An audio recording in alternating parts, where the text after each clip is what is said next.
Buenas tardes. Góðan daginn.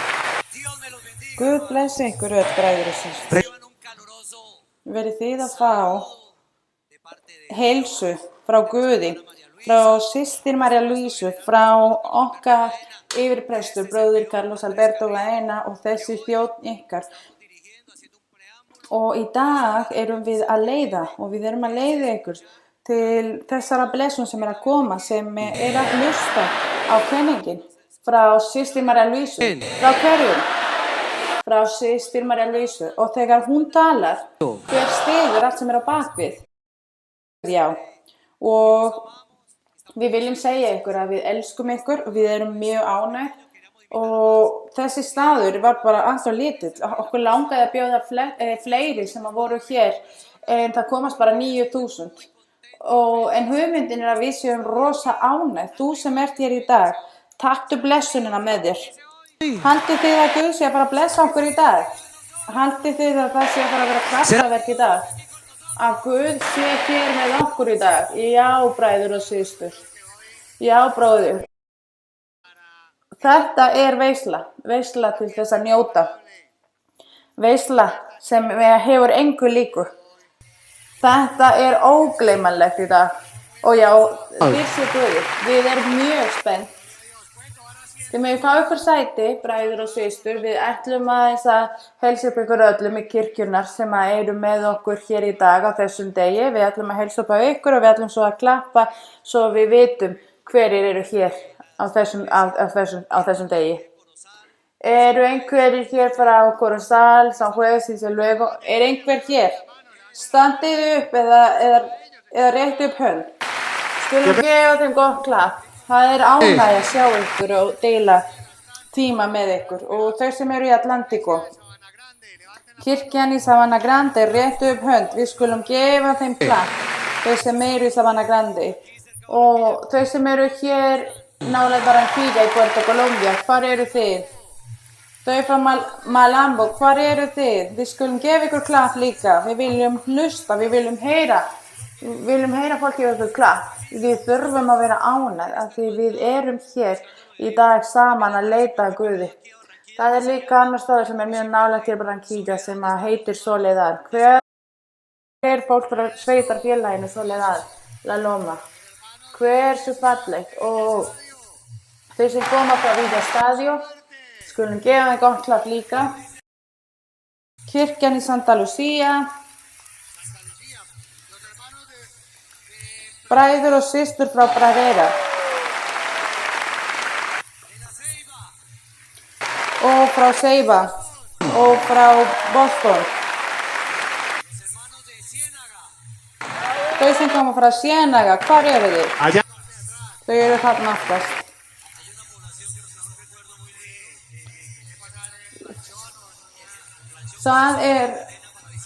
Við þurftum að fara yfir á. Og til þess að fara á þessum stað, fyrir hæ. Og við þurftum að fara í bát yfir á til þess að geta komist í þessari kirkju. Hvar eru þið? Og bræður í Fundación, hvar eru þið? Og þau sem koma frá sveitarfélaginu Magdalena. Guð blessi ykkur öll. Og þau sem koma frá Santa Marta, Rodadero. Frá Ferrocarril. Kirkjan þaðan, Avenida Libertadores, minn ánægja að sjá ykkur hér. Og þau sem koma frá Carmen de Bolívar. Þetta er líka eina af þessum kirkju sem að byrjuðu fyrir mörgum árum. Mangangué. Þau eru þarna aftast frá Mangangué. Þau frá Turbaco, hvar eru þið? Og hversu spennandi að geta eitt tímanum með ykkur og við náum ekki að sjá ykkur öllum hérðan. En hjartað okkar er mjög spennt. Við erum öll undir sama þakið. Við erum öll að leita að Guði og við erum að fara að njóta okkur og við erum að njóta frá viðveru systir María Luísu. Og við höfum öll verið að bíða eftir henni með hjartanu. Og Guð örgulega séð okkur þannig, við erum eins og rykk, við erum pingu lítið. Því hann er miskunnarfullur og hann er stórkostlegur. Frá Cartagena, frá kirkjan í Avenida, hvar eru þið? Skulum gefa þeim gott klapp. Hvað stýrir Cartagena? También están los hermanos de Og líka bræðurnir og systurnar í Ceballos. y los de Terminal, también allí en Cartagena. Og Terminal í Cartagena líka, hvar eru þið? Og nú ætlum við að syngja lofsöng 38 í vingarðin Jesús. Og líka munið að allt sem að kórinn og lofsöngin sem að eru byrjuðu með hljómtæki, með sér hljómtæki, með harmoníku sem sagt. Og hún var með harmoníku, hún er með á myndunum þegar kirkjan byrjaði og við skulum fylgja Guði og hann blessar okkur og hann gefur okkur andlega heilögum anda.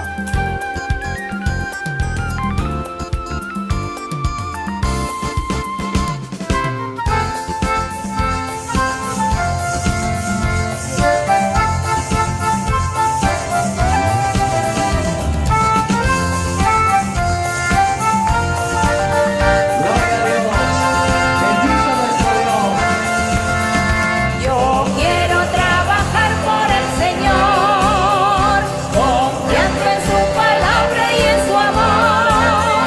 Quiero yo cantar y orar y ocupado siempre estar en la viña del Señor. Trabajar y orar en la viña del Señor. Si mi anhelo es orar y ocupado siempre estar en la viña del Señor. Yo quiero cada día trabajar y esclavos del pecado libertar, conducirlos a Jesús, nuestro guía, nuestra luz, en la viña del Señor. Trabajar y orar en la viña del Señor. Si mi anhelo es orar y ocupado siempre estar en la viña del Señor. Yo quiero ser obrero de valor, confiando en el poder del Salvador. El que quiera trabajar hallará también lugar en la viña del Señor. Trabajar y orar en la viña del Señor. Si mi anhelo es orar y ocupado siempre estar en la viña del Señor.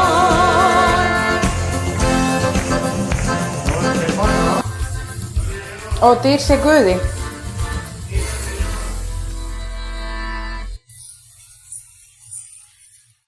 Og nú ætlum við að taka á móti systir María Luísu, okkar andlega móðir, okkar leiðtogi, andleg leiðtogi við heiminn sem við elskum með öllu hjartanu og við skulum njóta frá þessum blessuðum degi. Eigið þið mjög góðan dag, mín kæru bræður og systur hér á þessum svæði. Guð bless ykkur öll. Og það er mín ánægja að vera hér með ykkur eftir svo mörgum árum, en ég með ykkur alltaf í hjartanu. Alltaf í mínum bænum.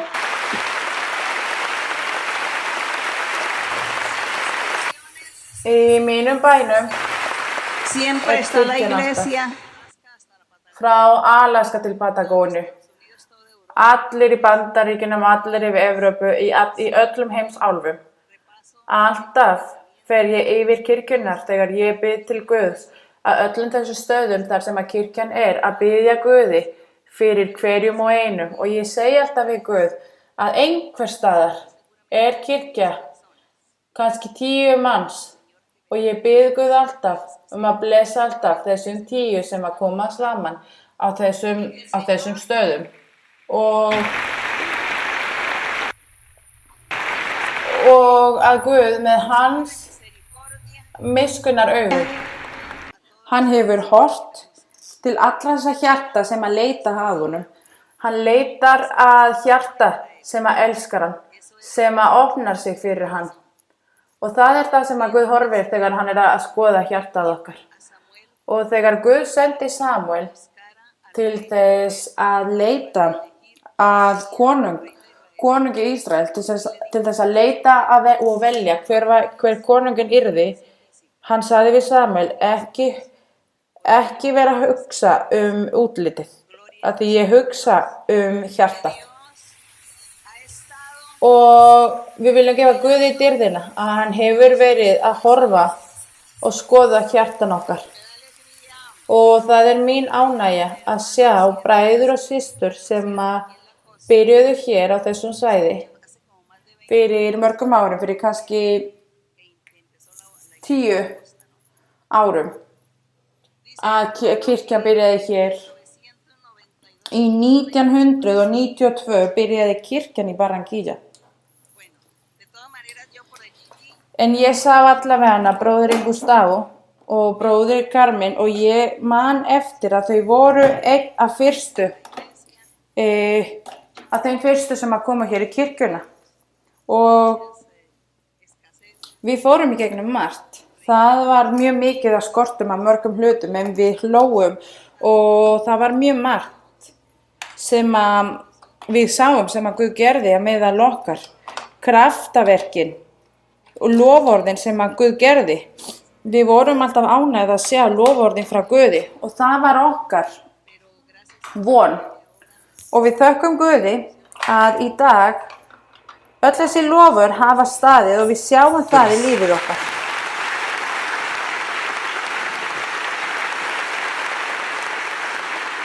Bræðurnir frá kirkjan í Cartagena og Santa Marta. Það er mín ánægja að sjá ykkur að þið hafið ennþá staðið hér og við höfum séð hvernig kirkjan hefur stækkað. Við höfum séð stuðningin frá Guði og opinberun hans og kraftaverkin sem að Guð hefur gert á meðal margra. Guð hefur líka hort á okkur og hefur blessað okkur og bjargað okkur frá afbrýðisemi, frá hótanir og Guð hefur bjargað okkur og hefur hjálpað okkur í gegnum þetta. Þannig að við viljum þakka Guði að við erum með lifandi Guð og valdamikill Guð. Og nú ætlum við að syngja kór til Guðs til þess að byrja með spurningarnar á þessum degi. Spurningarnar sem að þið hafið kannski undirbúið í dag. Þannig að við ætlum að gefa Guði dýrðina með spurningarna og við ætlum að syngja kór. Kór 137. Hversu mikinn undur að Jesú Kristur fann mig og við skulum syngja.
Og dyr sé Guði Þið megið fá ykkur sæti og við ætlum núna að hefja spurningana á þessum degi.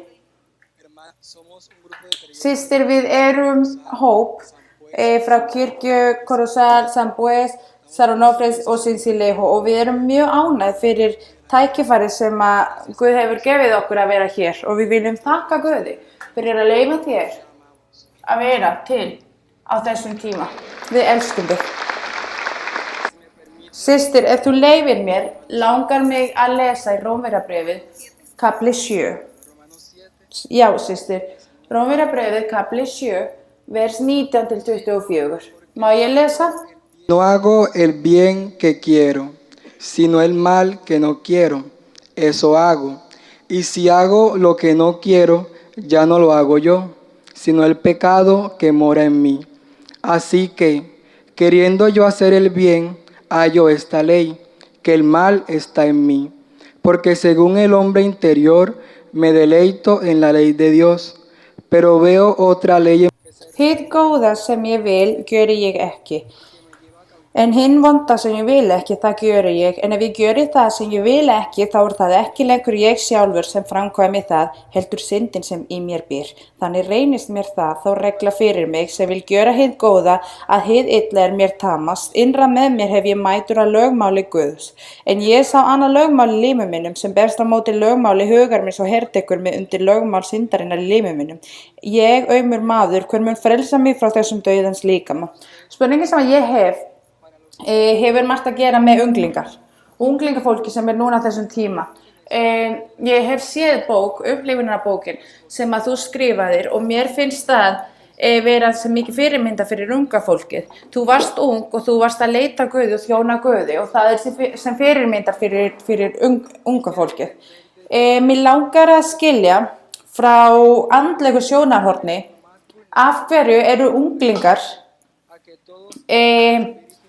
með hærri líkur að þessir illir andar taki yfir holdinu og þau gerir mistök. Maður horfir hvernig fólk hvernig kynslóðirnar hafa breyst á tímanum. Fyrir 10 árum voru sem sagt 10 ára börn að leika sér eða með bíla og dukkur. Núna á þessum tíma eru 10 ára að hugsa að eignast kærustur eða kærasta og að fara í partí og svoleiðis. Hefur það að gera með tæknina? Hvaða ráð myndir þú gefa unglingar eða unga fólki sem að vilja fylgja Guði svo að þau geti passa sig til þess að stjórna holdinu? Það er mjög erfitt að banna unglinga eða gefa þeim ráð. En það fer eftir heimilinu, eftir fjölskylduna, eftir fyrirmyndin sem kemur frá foreldrana. Af því að unglingar, þegar þau koma að ákveðin tíma á lífi þeirra, vilja þau rannsaka, þau eru forvitin, þau vilja forvitnast í heiminn, þau vilja sjá, þau vilja upplifa hluti. Þau vilja finna fyrir hluti, upplifa, gera allt. Af því þau eru forvitin. Þau eru forvitin að vita hvernig manni líður maður gerir þessa hluti. Og þetta eru hlutir sem að fólk hefur upplifað í gegnum tíðina frá Adam og Evu. Svona eru unglingar. En Guð hefur kennt foreldra margt. Og hann hefur kennt þeim margt með boðorðin, með kenninguna. Ef við lesum Biblíuna frá upphafi, við sjáum að Guð gaf lögboðin fyrst. Hann gaf lögboðin og hann gaf öllum lögboðin, svo sem börn og fólk að 11 árum. Það þurftu allir að halda þessum lögum.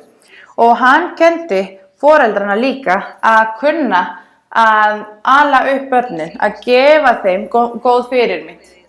En ef að foreldrarnar hlýða ekki og virða ekki kenningin og lögboðin Guðs, að þá geta þau ekki átt von á að börnin sín geri góða hluti eða séu til fyrirmyndar heima. Það er mjög erfitt. Við höfum tækifæri eða höfum haft tækifæri til þess að kynnast Guði.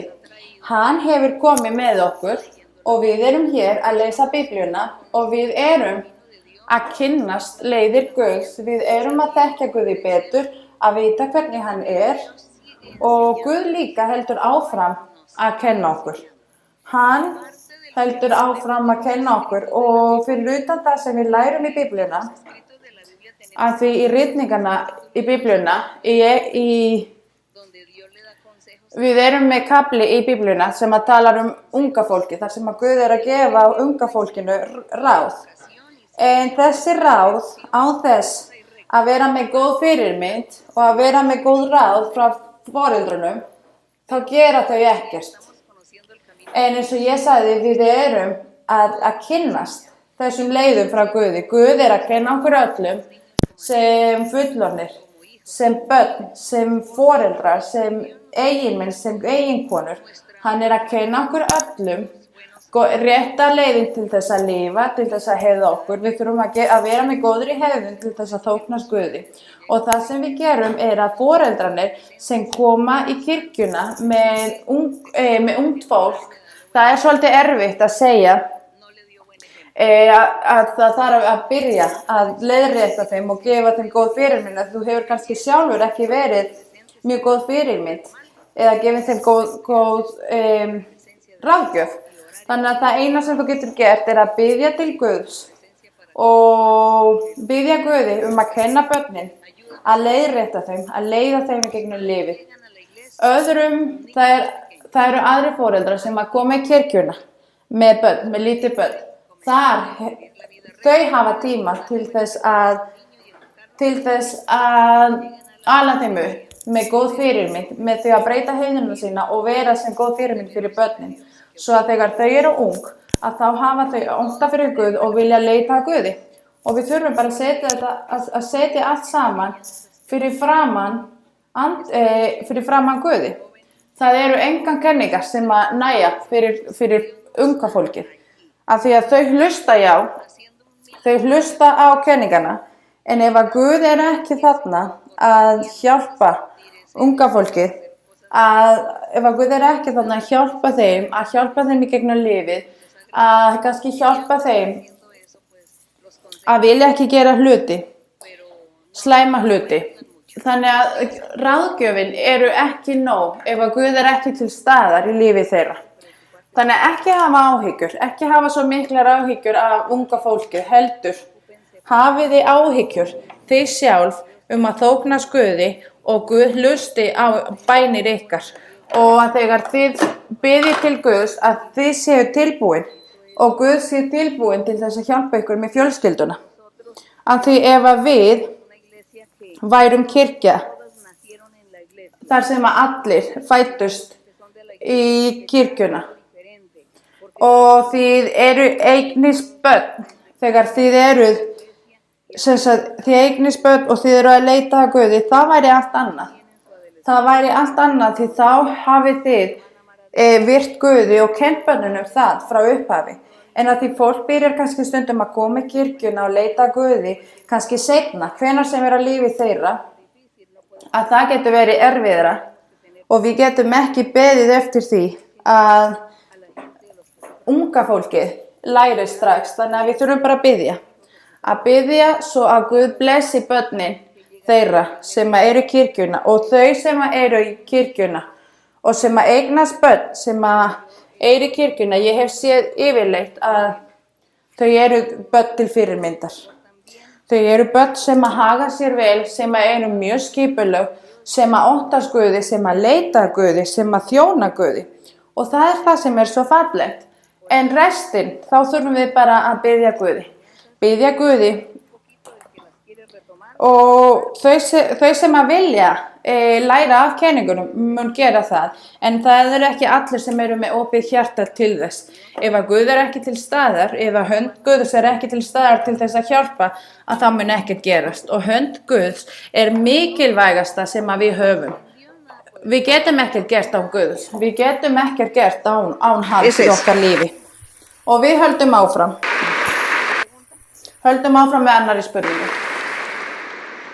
Systir María Luisa, hversu stórkostlegt miskunn Guðs að vera hér fyrir framan þig, að því að vera hér fyrir framan þig að vera fyrir framan Guð, fyrir framan góði, guðlegi Guð okkar. Ég með eftirfarandi spurningu. Ég ætla að lesa í 1. Mósesbók, kapli 6, vers 5. Jehová, que la maldad de los hombres era mucha en la tierra, y que todo designio de los pensamientos del corazón de ellos era de continuo solamente el mal. Posteriormente pasamos a San Mateo 9, versículo 4. Kapli 9, vers 4. Y conociendo Jesús los pensamientos de ellos, dijo: En Jesús þekkti hugsanir þeirra og sagði: Hve hugsið þér illt í hjörtum yðar. Það sagt að hugsanir okkar koma frá hjartanu. Getur verið að ég sé með einhverja hugmyndir eða hugsanir í mínu huga sem að koma ekki beint frá hjartanu. Eru kannski tilfinningar sem eru í okkar hjarta, sem eru ekki kannski í okkar huga. Mér langar aðeins að fá skýringin beint á milli þess að tekja. Við segjum að hugsanir okkar séu í huganum, eða ekki? Við segjum að við hugsum, en yfirleitt þessar hugsanir koma yfirleitt frá hjartanu og þau eru svo mikið í hjartanu að það verður sem tilfinning. Tilfinning, hvernig liður mér? Ef ég er með hugsanir í mínum huga alltaf kannski að mér langar að hefna mig, að mér langar að gera eitthvað við einhver, að þá segir maður kannski, ég er með tilfinning, ég er svo reiður, mér liður illu, mér liður eins og ég sé reiður. Og þar þetta eru hugsanir. Hugsanir sem að byrja í hjartanu. En allir þessir slæmi verkir eins og framhjáhald eða reiði eða að vilja hefna sig, það kemur allt frá hjartanu. Og systirinn spyr hvort að maður getur hugsað eitthvað og verið ekki með það í hjartanu. Já, það eru hugsanir sem að koma fljótt og fara fljótt. Og þegar þessi hugsanir kannski koma til okkar, að það þurfum við bara að eyða þeim úr okkar huga. Og segjum við Guð, ó Guð, ekki leyfa mér að hafa þessa hugsanir. Hvað er ég að hugsa? Þannig að það er það sem við gerum. Þegar þetta er allt í hjartanu, þessar hugsanir sem að verða þá að tilfinningar, sem eru þá tilfinning að gera eitthvað slæmt, eða tilfinning að gera eitthvað gott, þar þurfum við að passa okkur. Þegar hugsanir verða að tilfinningar og þegar Guð segir við fólk að hreinsa hjarta sínu, hann er að tala einmitt þetta, að vera ekki með hroka, að vera ekki með afbrýðisemi, að vera ekki með græðgi, reiði eða vilja til þess að hefna sín í hjarta sínu. Að taka allt þetta í burtu frá hjartanu. Að taka alla þessa hluti. Af því að við getum séð margt, við sjáum reyndar margt og við hugsum margt. Þetta eru hlutir sem að fara. Og sem við kannski hugsum og segjum, er það þess virði að hugsa um þetta? Eða er það ekki þess virði? En það sem er í hjarta hjá hverjum og einu er viðkvæmari. Af því það sem er í hjartanu eru tilfinningar sem verða að verkir. Hvort sem eru þá góð verk eða slæm verk.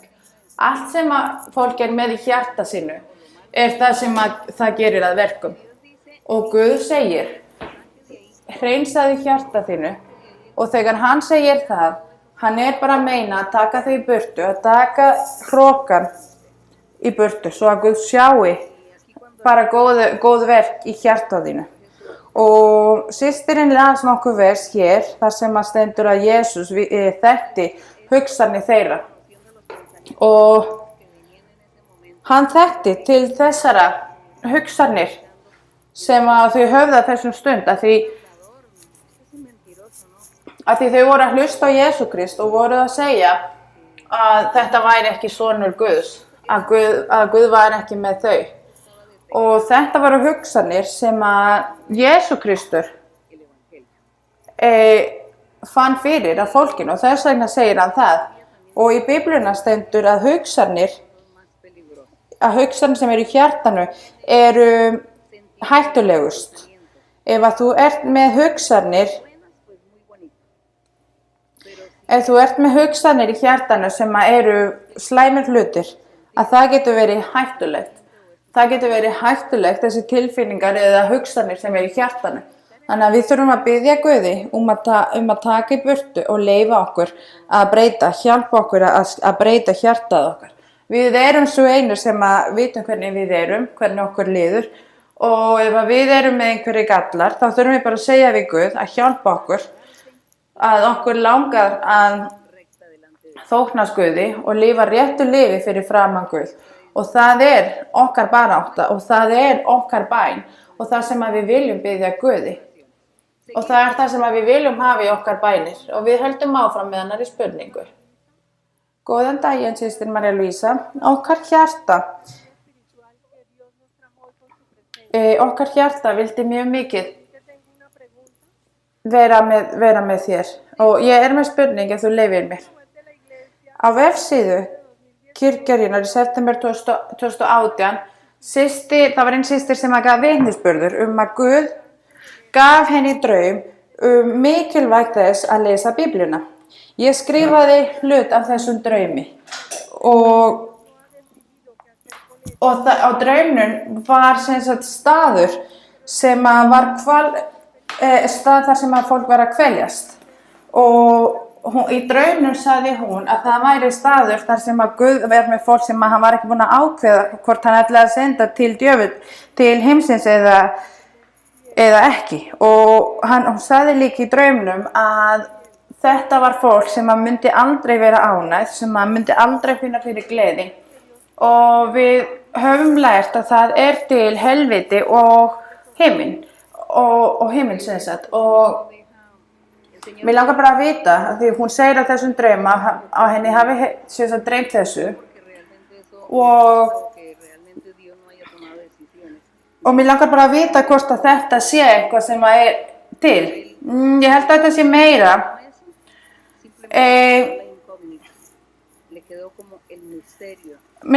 Þetta örugglega eitthvað sem að Guð þetta kannski eitthvað sem að Guð vil ekki segja við fólk. Guð veit nákvæmlega hvert fólk fer. En Guð ekki alltaf að fara að segja við okkur nákvæmlega hvernig hann gerir hlutina. Af því hann vil að við skiljum hlutina og túlkum hlutina líka. Og þannig að ef að Guð myndi gefa okkur og segja okkur allt, að þá myndum við ekki reynda að hugsa og þóknast Guði. Hann heldur margt fyrir sig leyndu. Og ég held að í þessum draum, þegar hann vildi segja systrinn að það væri einhver staður þar sem að fólk var að fara, sem að hann vissi ekki hvert hann ætlaði að senda. Ég held að það sé nú kannski ekki alveg. Guð veit nákvæmlega hvert hann sendir fólk, hvert fólkið fer, en ég held að hann vildi ekki opna eða gefa henni svörin við öllu.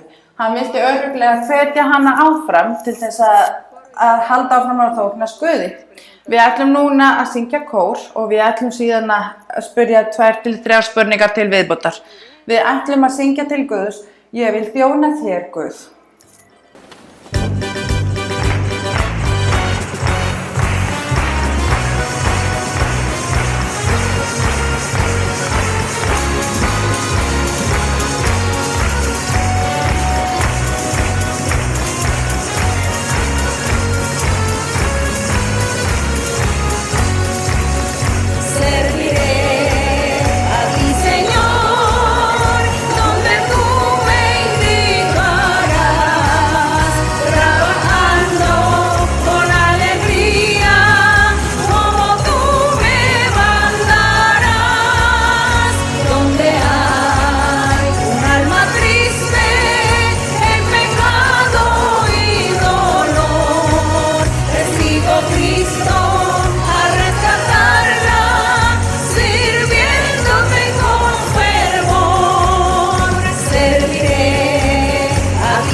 dýr sé Guði. Þið með fá ykkur sæti, bræður og systur. Við ætlum núna að spyrja 2 til 3 spurningar til viðbótar. Góðan daginn, systir María Luisa. Konungur þessara alda. Við viljum gefa Guði dyrðina, því hann með okkur. Og við sjáum í þig, kæra systir okkar, dyrðin hans. Blessaður sé Guð. Systir María Luisa, spurningin sem að ég hefur að gera með það sem að ég hef lært þig, systir María Luisa, og þau sem eru í Biblíuna, að frá yngri árum gáfu þig Guði þann virðingu sem að hann þurfti. Og mér langar að spyrja hvort að þetta hafi eitthvað að gera með köllun sem að Guð hafi fyrir ykkur. Og köllun meina ég gáfu eða vitur til þess að vita þekkingu, til þess að vita betur og vera ekki hluta af þessum heimi. Og það stendur í fagnaðarerindum að það eru fáir sem að margir eru kallaðir en fáir sem eru valdir. Hvernig geti túlka þessa hluti? Að þau sem hafa verið kallað til Guðs, hvort að það hafi eitthvað að gera með vinnan sem að Guð hefur fyrir fólk eða áætlun sem að Guð hefur fyrir fólk. Og ég að tala eins og í Biblíuna þegar Guð kallaði Nabúkoðonosor, að því hann var sem sagt notaður til þess að refsa Ísraelsliði. Já, samkvæmt þessu sem að þú hefur verið að rannsaka. Guð í Biblíuna segir margir eru kallaðir og fáir eru valdir sem sagt. Og bróðurinn kannski að spyrja hver það eru, sem sagt, hver þetta fólk sem eru valin. Í þessum vers, þar sem að stendur að margir eru kallaðir og mjög fáir hafa verið valin eða ekki, þar ekki verið að segja hvort að þau verða með andlegu gjafirnar eða ekki.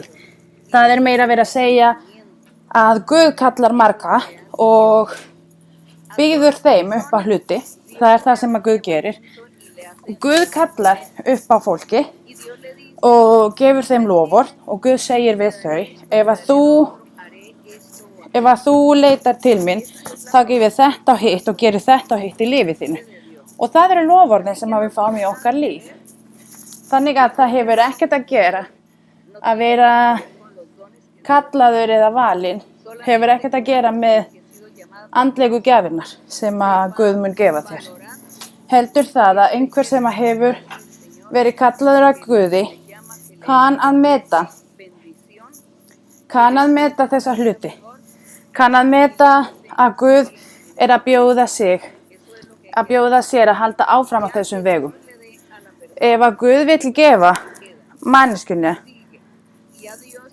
blessarnir eða vill gefa manneskjuna andlegu gjafir, það eitthvað sem að við sjáum þá í gegnum bara árin í andlega lífið. En Guð kallar upp á sína og þau sem að halda áfram að leita að Guði til loksins vera þau sem eru valin. En Guð mun aldrei segja okkur hver sá sem valin og hver ekki valin. Og hver barn Guðs og hver ekki. Því það væri hann í raun og veru að leggja fólk í einelti. Guð biður okkur tækifæri að koma til sín. En hann segir að sumir vera með meiri vitur en aðrir. Og þau sem eru með meiri vitur en aðrir munu komast upp á mörgum leyndardómum og mikið af hlutum í orði hans Guðs. Og að fólk sem með þessari þekkingu og vitur fólk sem mun ná lengur í andlega lífið heldur öðrum. Að því að manneskjan kunni að virða hugsanir og orð Guðs og áætlun Guðs. Og hvernig? Með því að lesa Biblíuna, með því að leita að Guði með því að hreinsa hjarta sínu. Og þannig kom þessari manneskju að leyndardómum Guðs og náði sem sagt loforðin og allt í leynda. Og það er það sem við viljum gera. Við viljum ná langt á vegum hans Guðs í okkar lífi. En þangað til að við náum til þessara stað þurfum við að vera í baráttunni til þess að hreinsa sjálfum okkar. Og við þurfum ekki að hafa áhyggjur. Við höfum allir verið kallaðir, eða við höfum öll verið kölluð. En ekki vera að hugsa, verð ég valinn hugsum í að hver og einn ber ábyrgð að því að berjast fyrir sínu andlega lífið. Þannig að þetta er eins og fólk sem að hleypur og fólk sem er að hleypa sem sagt á stórum stað. Og ef það er fólk að velli sem er að hlaupa og einn hugsar og segir ef að ég er að hlaupa og ég er ekki að fara að vinna, til hvers er ég að hlaupa? Það myndi enginn hlaupa. Það hlaupa allir með þeirri von að vinna keppninni. Þannig að það stendur að við þurfum að gera það sama. Að við ætlum ekki að segja nei, til hvers er ég að fara að hlaupa ef ég er ekki að fara að ná lokið, ef ég er ekki að fara að vinna keppninni. Það er einhver annar að fara að ná staðinn á þessari keppni. Nei, við skulum ekki hugsa þannig. Heldur, höldum við áfram og við þurfum að vera með hvatningu í lífið okkar til þess að vinna verðlaunin sem að Guð hefur fyrir okkur. Nú höldum við áfram með annarri spurningu. Góðan daginn, systir María Luisa. Dýr sé Guði, dýr sé okkar Guð fyrir að gefa okkur tækifærið að hafa þig hér með okkur í dag. Mér langar að biðja afsökunar fyrir spurningin sem að ég er að fara að spyrja. Þú hefur kennt okkur þetta áður en ég skildi þetta ekki alveg. Mér langar, systir, að biðja þig að útskýra fyrir mig á eftirfarandi vers. Í Hebreabréfi 11 stendur: Ninguno a su hermano diciendo, conoce al Señor, porque todos me conocerán, desde el menor hasta el mayor. Hebreabréfi kapli 8 vers 11. Þar stendur: og enginn mun þá kenna landa sínum og enginn bróður sínum og segja, þekktu Drottinn, allir munu þeir þekkja mig, jafn smáir sem stórir. Og hinn spurningin er í Efesíabréfi kapli 4 vers 11. ¿Quiénes son todos? Somos nosotros, la iglesia, y si todos somos enseñados por Dios. Og þar stendur: og frá honum er sú gjöf komin að sumir eru postular, sumir spámenn, sumir trúboðar, sumir hirðar og kennarar. Mér langar að vita hvernig erum við kennt, hvernig getur Guð kennt okkur öllum, og mér langar að vita hvort að fagnaðarerindi og kenningin séu það sama. Hvort að fagnaðarerindi og kenningin séu það sama. Förum í Hebreabréfið 8:11. Þetta er orð gefið af Jeremías, þar sem að stendur að Guð var að fara að segja við fólk. Og hann segir, og enginn mun þá kenna landa sinnum og enginn bróður sinnum. Landa sínum og bróður sínum, það er það sama. Landa sínum er manneskjan sem er nálægt og bróður er einhver sem er mjög nálægt þér líka, þannig að þetta meinti það sama og það stendur. Þekktu Drottinn. Hér er hann að segja að hvað er að þekkja Guði en að þekkja ekki kenningin Guðs, af því það er annað. Og hann segir allir munu þeir þekkja mig, jafn smáir sem stórir. Og hann er að segja já, það munu allir þekkja Guð en ekki allir þekkja kenningin. Og ef þú spyr 4 ára barn, hver er Guð? Ef þú spyr 4 ára barn, hvað segir barnið? Ef þú spyr hann, hvar er sannur Guð? Hvar er Guð? Hvar er hinn sanni Guð? að hann mun örugglega svara, það er í kirkjan sem ég fer, örugglega að segja að kirkja Guðs. Og ef þú spyr einhver Podríamos llamar doctrina, ef þú spyr pero sí le llamamos que el niño o la niña ya þessu barni, þú veist, þá segir hann að hans Guð sé sannu Guð. existe, Við getum ekki sagt að þetta sé kenning, que Dios en við getum sagt að hann þekkir Guð. Hann veit að Guð talar, að hann lofar, að hann er valdamikill og að Guð gerir lofvörð og gerir sig opinbera í kirkjuna þar sem að foreldrarnir hans fara. Það er það sem að barnið veit. hasta el mayor Af því það stendur hér, jafn smáir sem stórir, conocerán a Dios. sem að munu þekkja drottinn. Þegar það er manneskjan sem kemur í fyrsta skipti í kirkjan og þeim er gefið spádómur. Guð talar og segir við þessari manneskja það sem er í hjarta þeirra. Oh Dios está Og oro por mí. þessi manneskja segir, Guð er hér. Eða Guð er með þann sem að gaf mér spádómin. Þar er fólk byrjað að þekkja Guði Yo conocí og segir, ég Dios de una pintura. trúði alltaf á Guð sem var stytta, sem var mynd. Conocía a Dios. Svona þekkti ég til Guðs, en ég þekkti ekki til Guðs Cosas Guð sem talar við mig og segir mér hluti sem að enginn veit nema ég entonces uno í gegnum fólk.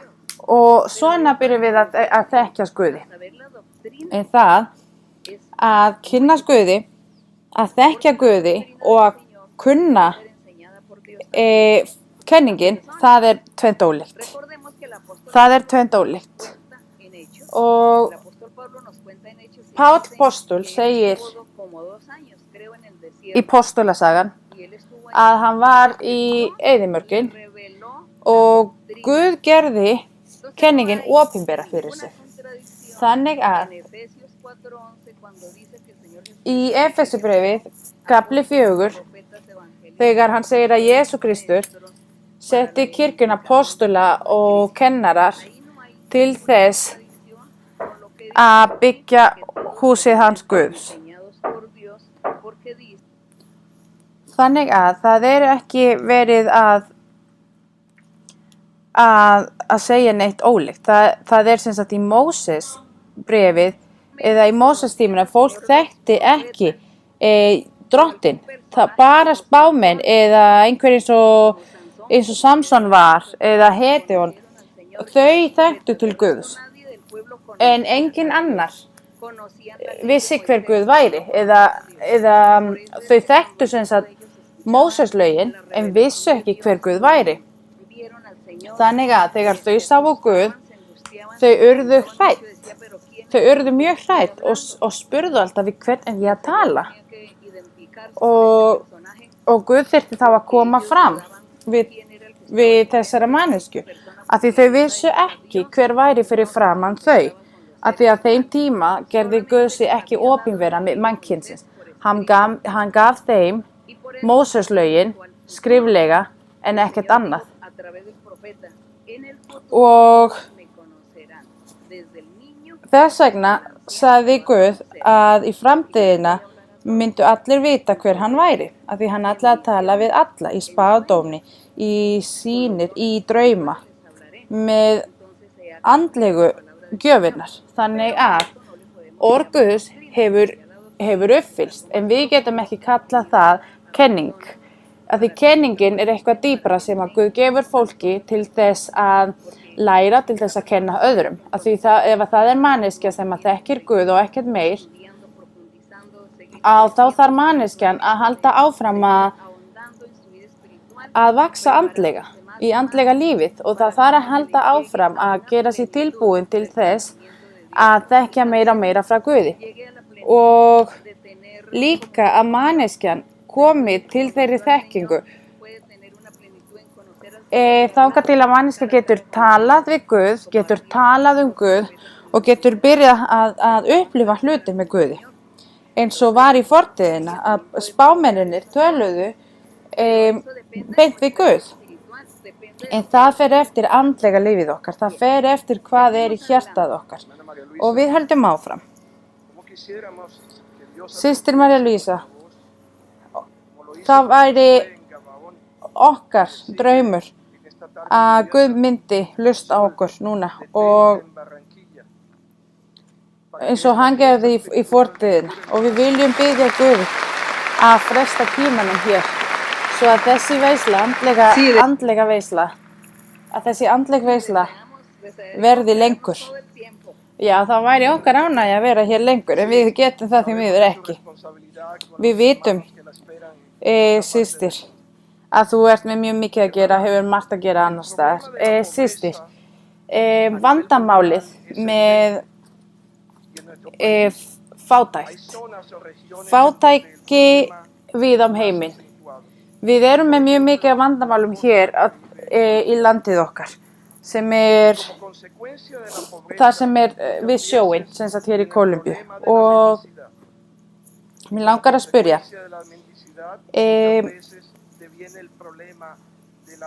frá fátæki koma mjög mikið af vandamálum, eins og kannski vændi eða fíkniefna vandamál.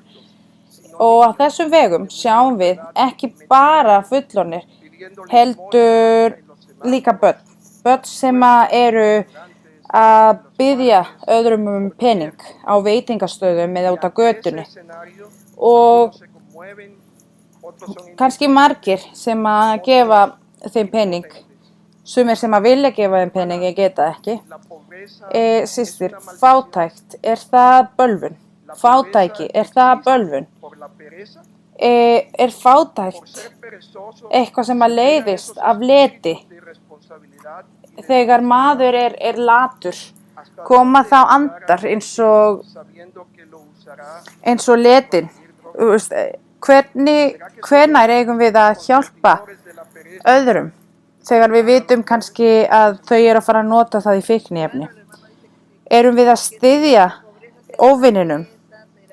Bróðurinn er að spyrja hvort að fátæki sé bölvun, hvort það sé leti, hvað það? Ég myndi segja að þetta sé seiðiskraftur, að þetta sé bölvun.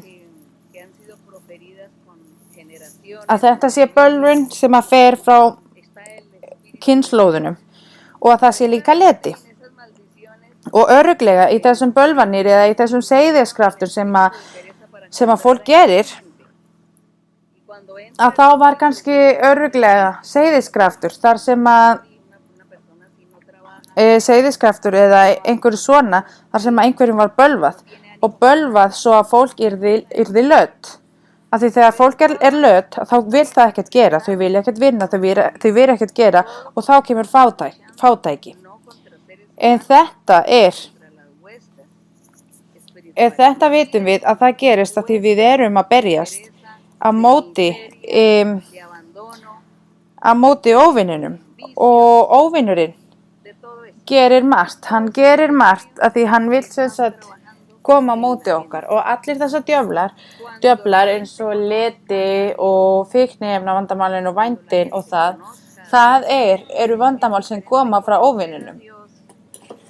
Og þegar fólk lærir kenningin, þekkir Guð og lærir kenningin, og þið sjáið að það tvennt ólíkt að þekkja Guð og að þekkja kenningin. En þegar fólk byrjar að fara eftir kenningin, lífið þeirra verður betri.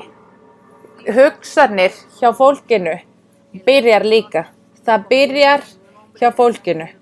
Fólk breytist. Guð gerir kraftaverk í lífi þeirra, gerir margt, gerir fólki ábyrg, gerir fólki skipulagt, gerir það að verkum að fólk vill vera ábyrg og að þau sem eru í kringum þau lifa góðu lífi. Og það fólk sem að vill læra, sem að vill vinna, sem að vill taka framfarir í lífi sínu. Að því það byrja nýtt líf hjá þessu fólki að því Guð að breyta fólkinu. Hann að breyta öllum. Og þess vegna við sem erum hér með tækin og tól fyrir fólk að lifa vel, við þurfum að tala við fólk Guð. Við þurfum að segja við fólk að Guð til og Guð breytir mannkynsins og hann gefur fólkinu betra líf. Hann breytir lífinu hjá öllum og hann getur gefið okkur tækifæri til þess að lifa betra líf. Og þetta vinnan okkar, að predikera. Og að predikera það, að segja við fólk. Guð til, hann talar. Hann talar og gerir kraftaverk. Af hverju ferðu ekki í kirkjuna svo að Guð getur læknað þig og getur tekið í burtu fátæki sem í þínu lífi. Svo að Guð getur hjálpað þér í gegnum lífið og getur tekið í burtu allar þessar hluti. Ég bið þig að koma í kirkjuna. Það það sem við þurfum að gera. Það okkar vinna. Og Guð hefur gefið hverjum og einum stuðninginn til þess að biðja fyrir þetta fólk. Og Guð gerir hlutina að verkum og gerir kraftaverkin að meðal fólks. Og Guð að fara að nota orðin sem að þú að nota og segja við fólk að Guð mun þá styðja þig, hann styður þig og það mjög auðvelt að predikera, að tala við einhverjum Guð, að segja við fólk að Guð til og að Guð gerir kraftaverk og að Guð getur gert kraftaverk á meðal fólks og blessa þau og gert stórkostlega hluti. Og það eina sem við þurfum að gera. Af því að það eina sem við þurfum að gera. Og við vitum að óvinurinn þar til staðar og hann alltaf að reyna að koma í veg fyrir að við séum að predika fyrir Guði. Og við þurfum bara að biðja Guði svo að hann sé að koma í veg fyrir þessa hluti sem að óvinurinn vill. Nú höldum við áfram með annarri spurningu. Systir María Luisa, eigðu góðan dag. Okkar Guð sem þinn vinnur hefur blessað okkur stórkostlega. Að því að þú elskar Guð. Guð blessi þig stórkostlega, systir. Spurningin sem að ég hef í Jeremías kapli 17, vers 9. Jeremías kapli 17, Engañoso vers 9. es el corazón más que todas las cosas y perverso. ¿Quién lo conocerá? Svikult hjartað fremur öllu öðru og spillt það. Hver þekkir það? Systir María Luisa, þegar við lærum kenningin, við byrjum að treysta á öllu, treysta á Guði, treysta á okkur sjálfum. En þegar það kemur að blessun eða eitthvað sem að Guð hefur gefið okkur, að við stundum hegðum okkur ekki eins gott og við gætum. Og þar kannski föttum við að við erum ekki með besta hegðunin sem að við gætum haft. Mér langar aðeins að tala þennan vers hér og sjá hvað þú getur útskýrt fyrir okkur þessa hluti. Við lesum aftur versin, vers sem að þú last.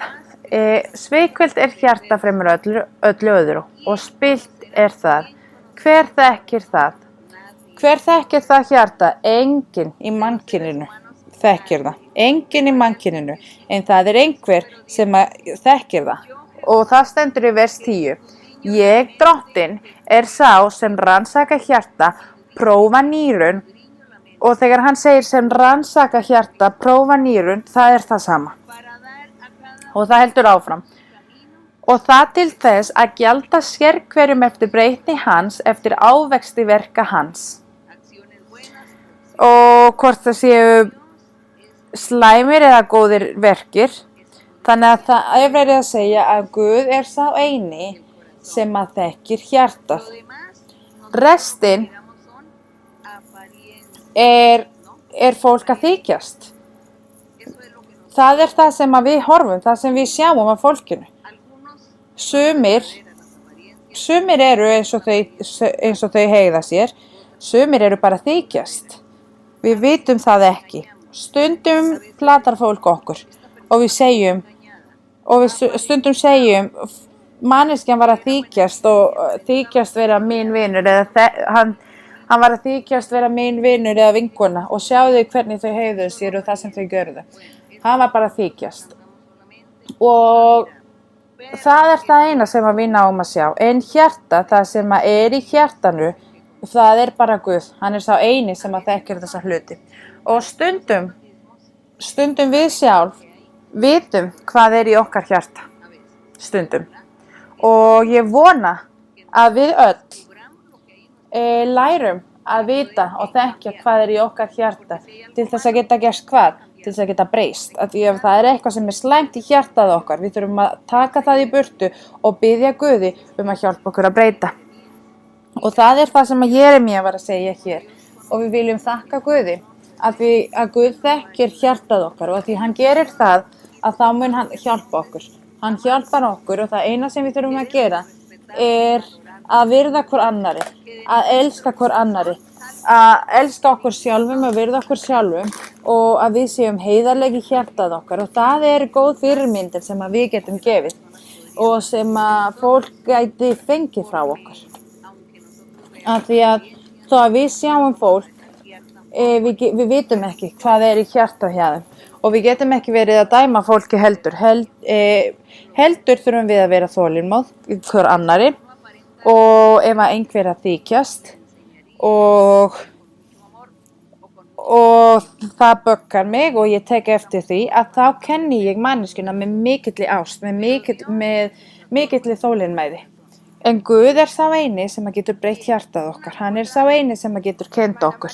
Einhverja annar spurning, systir María Luisa, Kirkja Guðs í Atlantico er mjög ánægð af því að þú hefur komið, þú drottning Guðs, þú hefur komið hér og blessaður sé Guð. Systir María Luisa, í biblíukennslu sem var í London 11. ágúst í 2018 var þér spurt heiðarleiki og þér var gefið 2 dæmi. Fyrst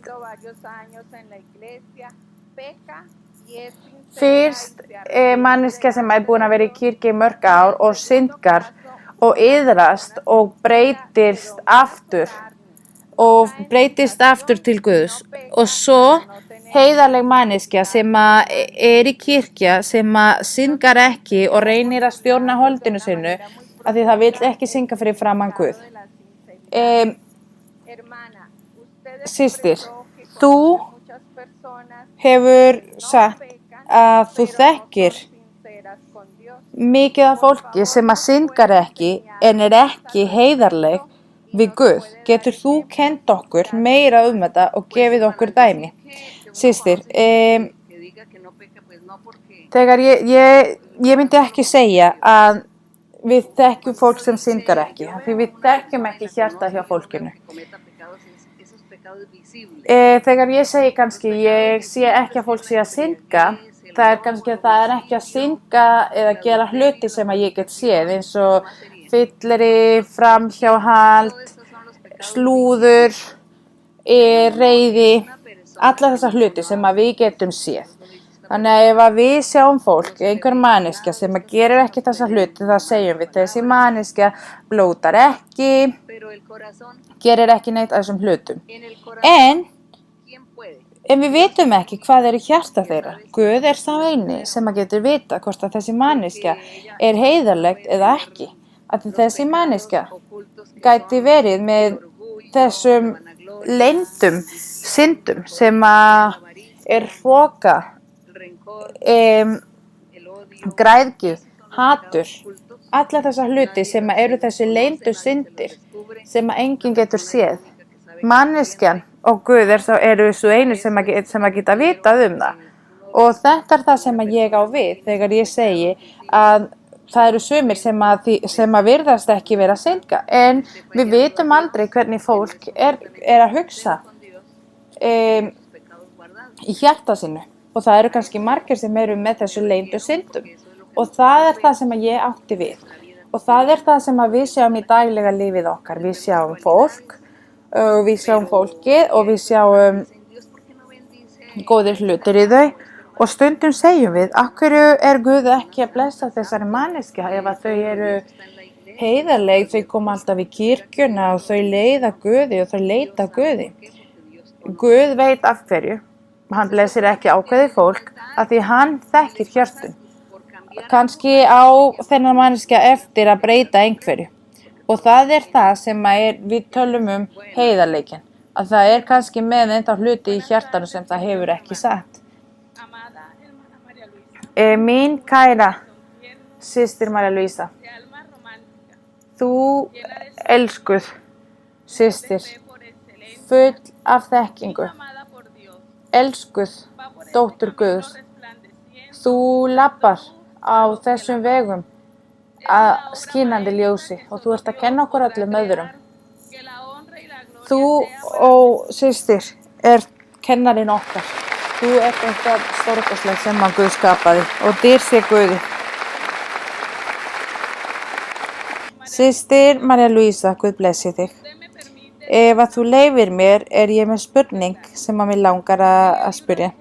Í 1. Mósesbók kapli 2 vers 17 stendur: Mas del árbol de la ciencia del bien y el mal no comerás. En af skilningstrénu góðs og ills mátt þú ekki eta, því að jafnskjótt og þú etur af því, skaltu vissulega deyja. Og við förum í Lúkasarbréfið 18:15. Que los tocasen, lo cual viendo los discípulos les reprendieron. Versículo 16. Mas Jesús llamándolos dijo: Menn færðu og til hans ungbarnin að hann snerti þau, lærisveinarnir sáu það og átöldu þá.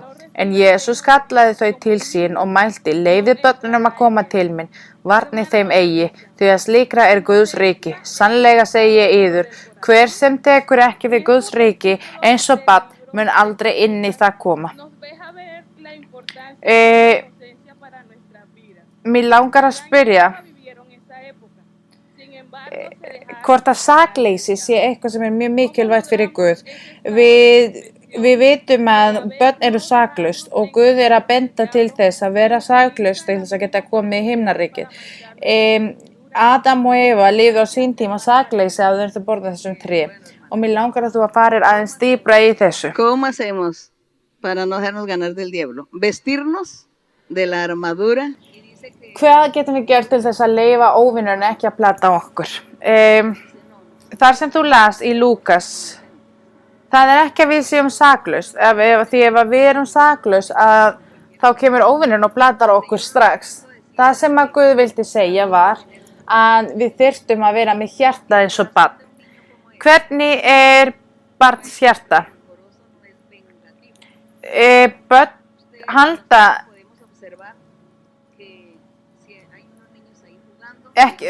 börn eru ekki óvild, það er engin óvild í börn, það er engin beiskja í börn.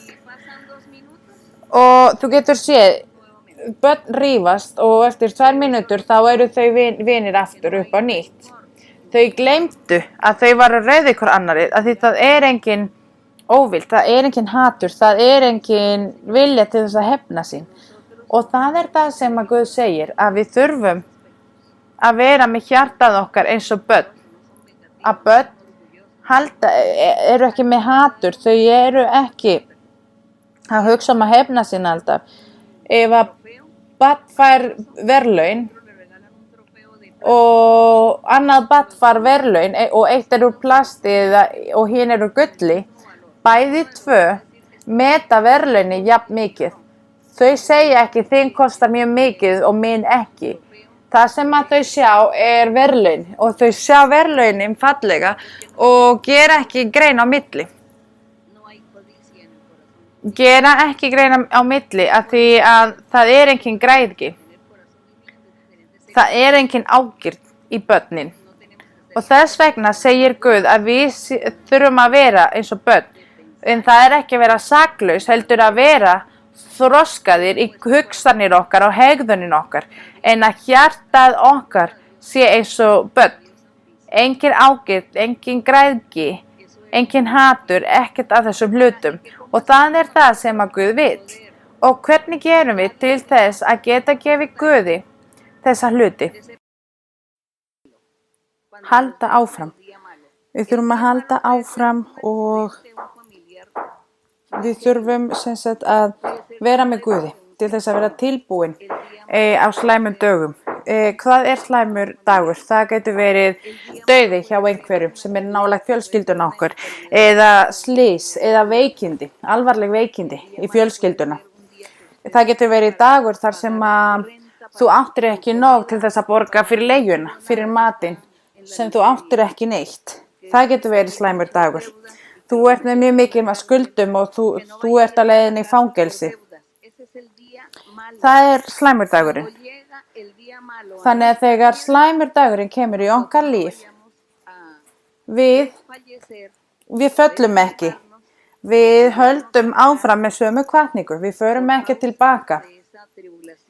Við förum ekki tilbaka vegna þessara vandamála, vegna þessari stund. Heldur höldum við áfram af því að við erum klætt. Við erum klætt með vopnin Guðs og það er það sem að Guð vill og það er það sem að Guð hefur kennt okkur í gegnum postulana og sem að hafa kennt okkur kenningin og heilagur andinn hefur kennt okkur líka kenningin að við séum tilbúin og endurklædd fyrir slæman deginu og að þegar þú átt slæman dag að þá segiru, ég er að fara í gegnum slæmum degi, en Guð mun hjálpa mér, ég mun komast áfram. Nú ætlum við að standa upp, og biðja til Guðs, við ætlum að þakka Guði fyrir þessar stundir. Við ætlum að þakka Guði og biðja Guði fyrir veikindin. Veikindin sem eru ólæknanleg. Veikindi í heilanum, í beinunum, í húðina, í blóðinu. Öll þessi veikindi sem að þú heldur að þú sért að fara í gegn, að þú sért að upplifa. Við skulum biðja Guð. Þegar við erum að biðja og talaðu við Guð og segðu við Guð hvernig þér líður, það sem að þú ert að fara í gegnum, svo að Guð hafi miskunn og geri kraftaverk í þínu lífi. Við ætlum einnig að biðja Guði fyrir þörfir. Það er mjög mikið að þörfum og óskum fyrir óskarnir í hjarta þínu. Við ætlum líka að biðja Guði og þannig ætlum við að ljúka bíblíukennslunni í dag. Ekki án þess að þakka Guði fyrst og fremst og þakka öllum bræðrum og systrum sem að voru hér að hjálpa til þess að gera þessari veislu og skipuleggja. Því það er stór veisla og það þyrfti mjög mikið af fólki hér sem að hjálpaði til.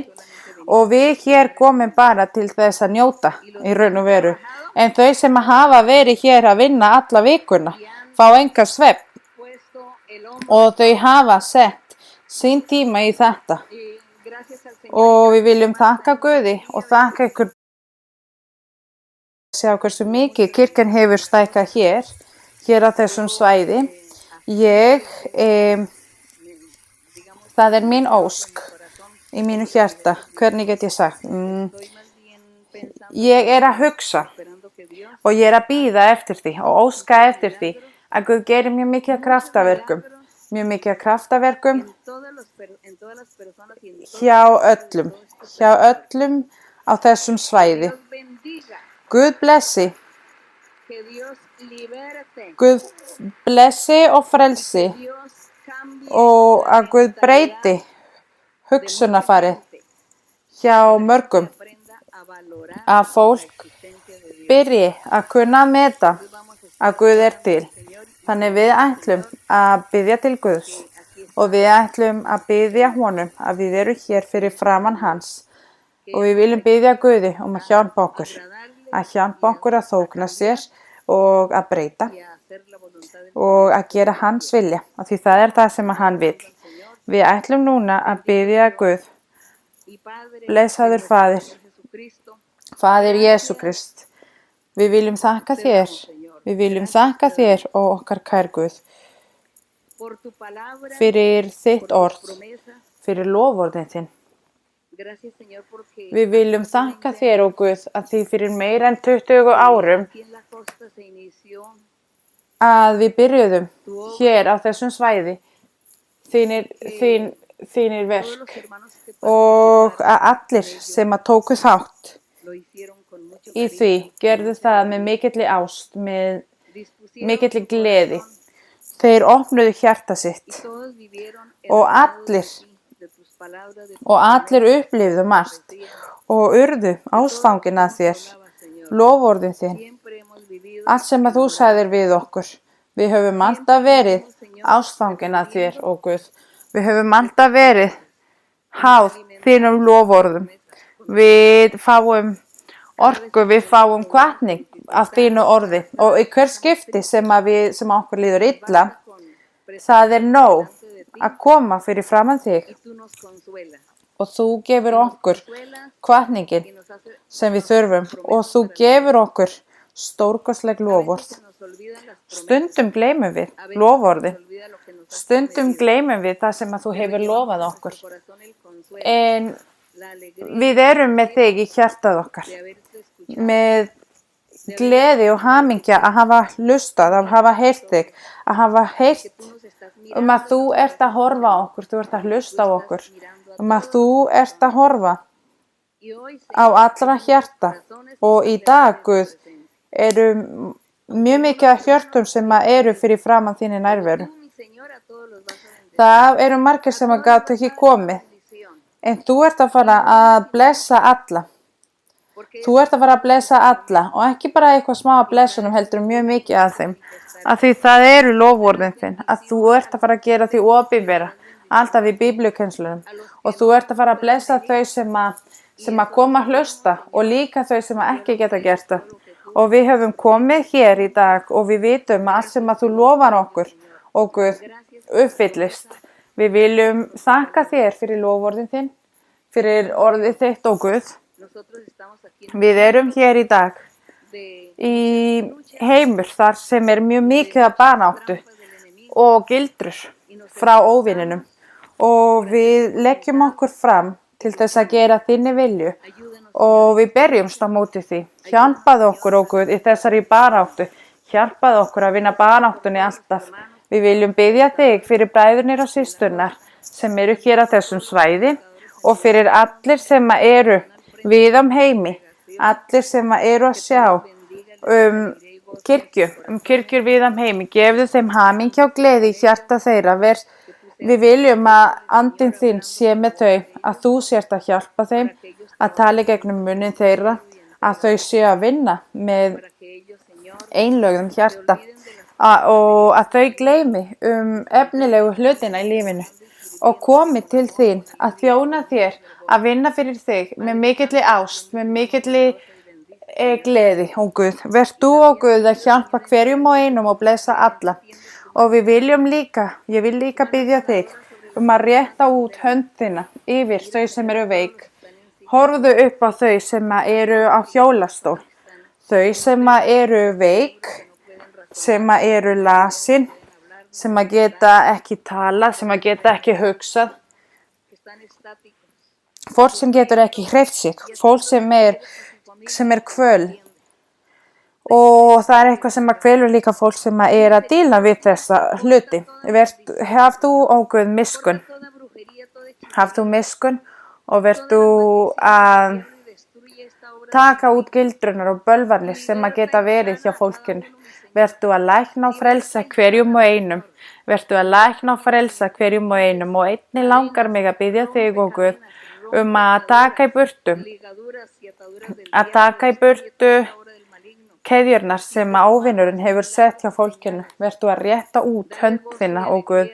Vertu að gefa fólkinu gleði og hamingja. Öll þau sem eru leið, vertu að taka í burtu frá hjarta þeirra og líkamanum þeirra.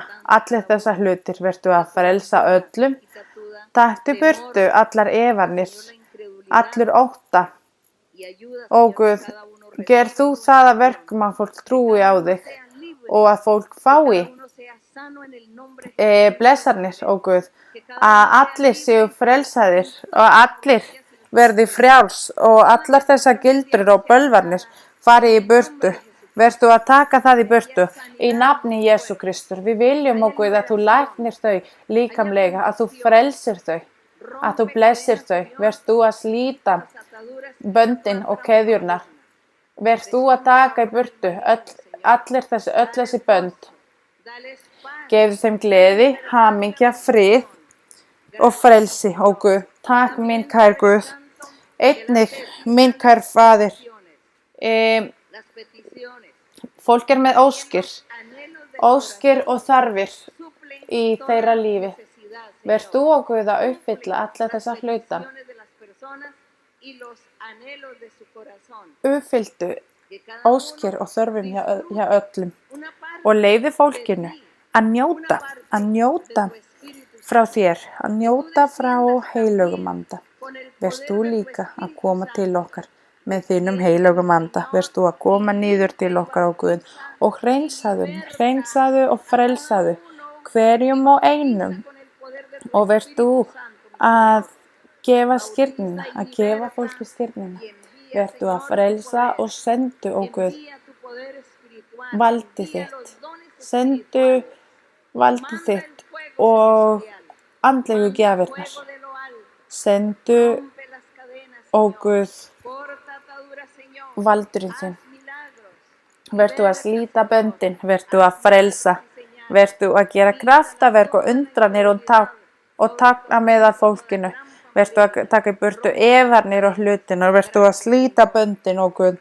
Takk minn kær bróðir, blessaður sé þínu nafni að eilífu. Kæri Faðir, dyrðina sé að eilífu, ó Guð, við viljum lofa þér, við viljum gefa þér dyrðina og heiðurinn. Takk minn kæri Faðir, í nafni Jesú Kristur. Takk Faðir, verð þú að taka alla bræður og systur heim til sín. Verð þú að vertaðu þau, ó Guð, vertaðu þau frá öllum hlutum sem að geta komið í veg fyrir þau. Verð þú að fara með þau, ó Guð, verð þú að hjálpa þau. Þú ert að fara að blessa alla, og gefa stórir sigranir til sín lið. Ó Guð, verð þú að gefa þeim, að gefa fólkinu. Verð þú að gefa fólkinu, ó Guð, blessarnir, ó Guð. Grandes bendiciones materiales y espirituales recibirán pronto y muchas sanidades también. Gracias, mi Padre.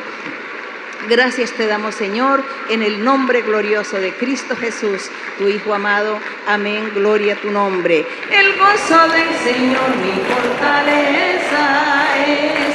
El gozo del Señor mi fortaleza es. El gozo del Señor mi fortaleza es. Y su gozo sin medida Él te da. Si tienes ese gozo puedes tú cantar. Si tienes ese gozo puedes tú danzar. Si tienes ese gozo puedes tú gritar. Y su gozo sin medida Él te da. El gozo del Señor mi fortaleza es. El gozo del Señor mi fortaleza es. El gozo del Señor mi fortaleza es. Y su gozo sin medida Él me da. Si tienes ese gozo puedes tú cantar. Si tienes ese gozo puedes tú danzar. Si tienes ese gozo puedes tú gritar. Su gozo sin medida Él te da. Gloria al Señor. Gracias le damos a nuestro Dios. Cantémosle al Señor también ese coro que dice: te vengo a decir. Te vengo a decir, te vengo a decir, oh mi Salvador, que yo te amo a ti, que yo te amo a ti, oh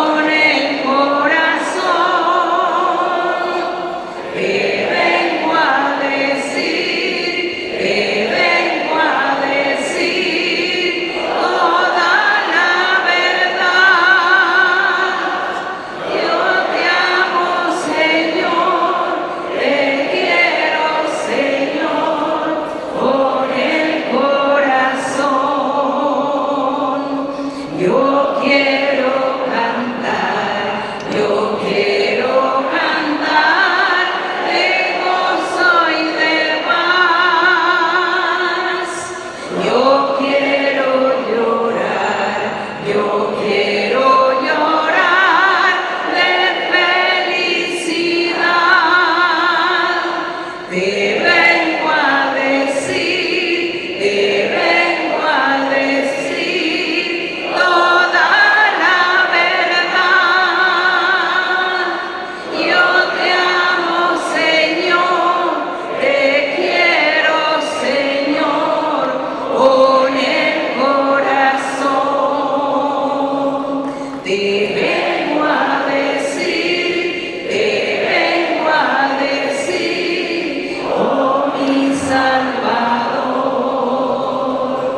que yo te amo a ti, que yo te amo a ti, con el corazón. Te vengo a decir, te vengo a decir toda la verdad. Yo te amo, Señor, te quiero, Señor, con el corazón. Yo quiero cantar, yo quiero cantar de gozo y de paz. Yo quiero llorar, yo quiero llorar de felicidad. Te vengo a decir, te vengo a decir toda la verdad. Yo te amo, Señor, te quiero, Señor, con el corazón. Gloria a nuestro Dios. Takk kærlega fyrir mig, bræður og systur. Takk til ykkar allra og takk við alla sem eru að fara að horfa á okkur á mörgum stöðum. Og mér langar líka að heilsa upp að öllum, ykkar alla. Guð blessi ykkur. Og ég vil þakka ykkur öllum sem eru að fara að horfa á myndbandið. Guð blessi ykkur öllum. Takk fyrir að blessa mig til ykkur. Takk fyrir.